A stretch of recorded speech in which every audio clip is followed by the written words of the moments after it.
De volta à Conexão Popular, quarto bloco, conversando hoje com o Dr. Manuel Sérgio Monteiro, que é promotor da Vara da Infância e Juventude. Luiz Carlos Batista, estamos na pauta maioridade penal. Pois então, mas eu queria voltar um pouquinho na adoção. É um tema que eu gostaria de falar um pouco mais. Com relação ao perfil dessas pessoas, doutor, segundo o site do Senado, que foi o site que eu consultei, são pessoas casadas, né, pretendentes à adoção, são pessoas casadas entre 30 e 50 anos. Dessas pessoas interessadas, qual o percentual de famílias que já têm filhos ou não têm filhos? O senhor tem esse dado? Eu não tenho esse dado preciso, mas eu tenho que a maioria delas não tem filhos. A adoção é movida mais por uma dificuldade em ter os filhos biológicos, e aí acaba caindo nesse critério.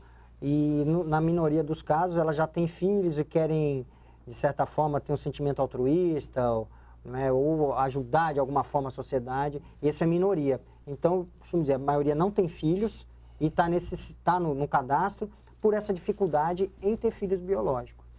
Esse é o critério que a gente tem observado, né? O que se deseja é que o Brasil está iniciando isso, uma cultura de adoção. Mesmo quem tem filhos, mesmo que já passou da idade de ter filhos, ou já os teve e já são grandes, já saíram de casa, que essa pessoa procure a adoção também, né? Para ajudar uma criança ou um adolescente que, na verdade, está sem uma perspectiva de futuro. Eu achei que, sinceramente, o problema de criança abandonada ou na espera de adoção fosse muito maior em Taubaté.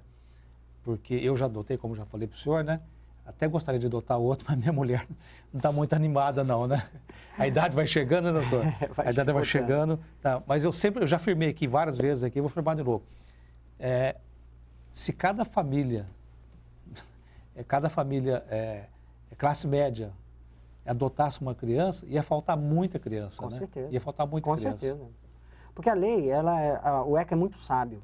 Nós vivemos num país ainda pobre, majoritariamente pobre. E tem um dispositivo do ECA que com aquele juridiquês, ele diz assim, olha, a criança que nasceu em família pobre, ela não pode ser penalizada por isso, ela não pode ser retirada dessa família só porque é pobre. Senão nós teríamos aí bilhões de crianças. E então esse é o tema central, ou seja, o foco é esse. Se a família é pobre, vamos ajudar essa família socialmente, na questão da educação, na questão da saúde, para que ela se reerga e consiga dar àquela criança, não uma vida de luxo, nem é isso, é uma vida normal, uma vida de criança ou adolescente normal, para que no futuro ela possa ter garantido o seu desenvolvimento e aí sim arrumar um emprego e começar a sua vida adulta. Pegando um gancho, onde o Estado falta, né? Com essa parte social, essa família pobre, essa criança pobre, não é por isso que você vai tirar da família, porque ele é pobre, mas se o Estado não participar mais efetivamente nisso, ele vai para a Fundação Casa ou para a penitenciária. Exatamente. A maioria das crianças, dos adolescentes de Fundação Casa ou em medidas de meio aberto, vem de famílias desestruturadas, economicamente deficitárias. Então é uma realidade. Se o Estado não consegue intervir a tempo, vai dar errado. E onde o Estado falha, o tráfico entra. Exatamente. Porque o tráfico, ele tem principalmente para o adolescente, cresce os olhos, né? É um dinheiro muito fácil de você ganhar. Fica lá, imagina, eu vou te pagar X reais para você ficar numa esquina, se a polícia chegar, você solta um foguete. Que trabalho é esse? Que bom, não vai ficar parado lá. Né? Isso, para nós, é um absurdo, mas para quem vive aquela realidade diuturnamente, nossa, que ótimo. Então, o Estado tem que ir lá e falar, vem cá, vou te tirar da esquina, vou te levar para um curso, você é bom de futebol, vou te levar para jogar bola, você é bom na habilidade de desenho, vou te levar para descobrir as habilidades e investir nas habilidades. Estatística, doutor. Esses reeducandos das fundações, quer dizer, aqui em São Paulo é Fundação Casa, são 150 unidades, o índice de reincidência desses menores é alto? Nós fizemos uma avaliação aqui em Taubaté, vou te dizer de Taubaté. São Paulo, recentemente fizeram uma pesquisa, mas em Taubaté nós fizemos umas pesquisas de adolescentes que foram internados lá em 2009, 2010 e 2011 e que hoje são adultos, mais de 18 anos. Fizemos essa pesquisa cruzando os dados, pegamos os nomes e puxamos hoje a certidão de antecedentes, a folha de antecedentes do adulto. 40% deles reincidiram.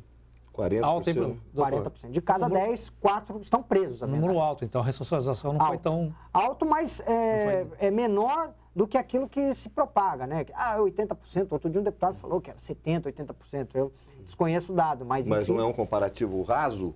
Não, eu digo assim... É que precisa, não está tão ruim, precisamos melhorar. é que precisa melhorar. Precisa melhorar, claro. Acho que a gente pode evoluir, mas 40%, eu confesso que eu fiquei até surpreso, achei que fosse maior.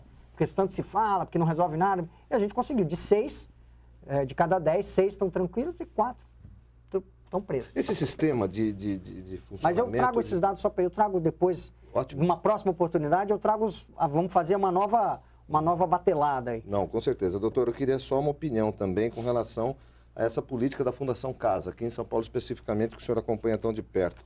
A política de reeducação dessas unidades, o senhor considera satisfatória? O senhor considera boa? O senhor considera ruim? Precisa melhorar? Como é que o senhor... Há pouco tempo nós vimos aí cenas lamentáveis, né, de agentes da Fundação Casa espancando adolescentes. Quer dizer, isso a gente vê recorrentemente também. Como é que o senhor analisa o funcionamento dessas fundações? A fundação, ela, quanto menor a capacidade, melhor ela é. Então, essa é uma regra. Então, isso já se aboliu, aquela ideia de 400 adolescentes, 300 adolescentes, porque isso não funciona. Que era a FEBEM. Exatamente. Então, quanto menor, mas ainda assim, hoje na Fundação Casa, nós temos unidades de 90, 50.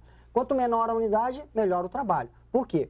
O adolescente, numa unidade menor, ele se sente menos estimulado a se agregar a grupos e aí criar problemas. E o adolescente é acompanhado de maneira mais frequente, porque a lei garante a ele um atendimento semanal ou quinzenal com o psicólogo da unidade. Então, ele tem um psicólogo que é a referência dele, com assistente social, que vai trabalhando o adolescente durante esse período de internação. Ele não fica lá largado, certo? Diferente da prisão. Ele é acompanhado diuturnamente, psicólogo, visita. Então, faz-se... Isso acontece hoje. Isso acontece. Então, eu acho que é satisfatória. Satisfatória porque a gente pode melhorar. Essa questão da lotação de 15% acima, acho que tem que ser revisto. Ou então, se você tem que aumentar o número de funcionários. Se você tem 15% a mais de adolescentes, eu preciso ter 15% a mais de funcionários para dar conta desses adolescentes. Mas eu acho satisfatório. Ou criar mais unidades. Aí unidades. Você vai comprar uma briga tremenda com a localidade que o governo escolher. Exatamente. Não é isso? O governo tinha que ser objetivo, faz uma estatística. Onde tem mais casos de internação e não tem unidade? Em tal cidade. Então você vai receber porque você precisa. Né? Você precisa, não é porque eu quero. Você vai abrigar os seus menores que precisam de reeducação. Não é justo isso? Pois. Eu tenho mais 2 perguntinhas sobre adoção rapidinha. Ele priorizou. O racismo na adoção, doutor, é mito? Olha, não é frequente você encontrar casais brancos procurando crianças negras ou vice-versa, casais negros procurando crianças brancas. Eu parto sempre daquele... Eu tenho uma convicção formada a respeito dessa escolha. É muito pessoal isso, o que você quer como filho, né? Como você quer o seu filho. Então, eu não recrimino, mas não é comum. Né? Eles não procuram, mas eles negam? Não Porque negam. aí caberia preconceito. É o gosto do pai, eu quero um que seja da minha cor. Exatamente. Mas eu tenho um dessa cor. Não, então eu não quero. Ou essa rejeição não tem Não também. existe, porque também não é oferecido a eles. Tá. Porque não cruza o dado. O primeiro do casal quer uma criança branca, apareceu uma criança negra, você já pula. Entendeu? Não chega nem a oferecer. Porque você quer um branco, né? Então... Entendi. De certa forma, o senhor já respondeu essa pergunta aqui. O juiz Sérgio Luiz Creus, de Cascavel, no Paraná, ele diz que o problema da adoção não é a lei, mas principalmente a total falta de estrutura da maior parte das varas da infância e juventude de todo o país. E da onde, juiz? De Cascavel. Concordo, porque o judiciário ele sofre as mesmas mazelas de qualquer poder público. Déficit de funcionários, déficit de equipamento, sobrecarga de trabalho. E numa vara da infância, que tudo tem que ser priorizado, principalmente esses casos de acolhimento, às vezes o processo se perde ou demora-se mais do que se gostaria por conta desse excesso de trabalho. É uma coisa que o tribunal vem corrigindo, o Ministério Público vem corrigindo mais lentamente, por conta dessas mazelas. Ou seja, do mesmo modo que há trabalhadores sendo demitidos, o mercado está em retração, o judiciário também não consegue dinheiro para ampliar suas varas, para ampliar o corpo de funcionários ou equipamento. Então, a gente sofre um entrave. Em Taubaté, a gente tem uma estrutura muito boa, mas em outros locais do estado de São Paulo e do Brasil, né, mais no Brasil distante, a situação é bastante crítica.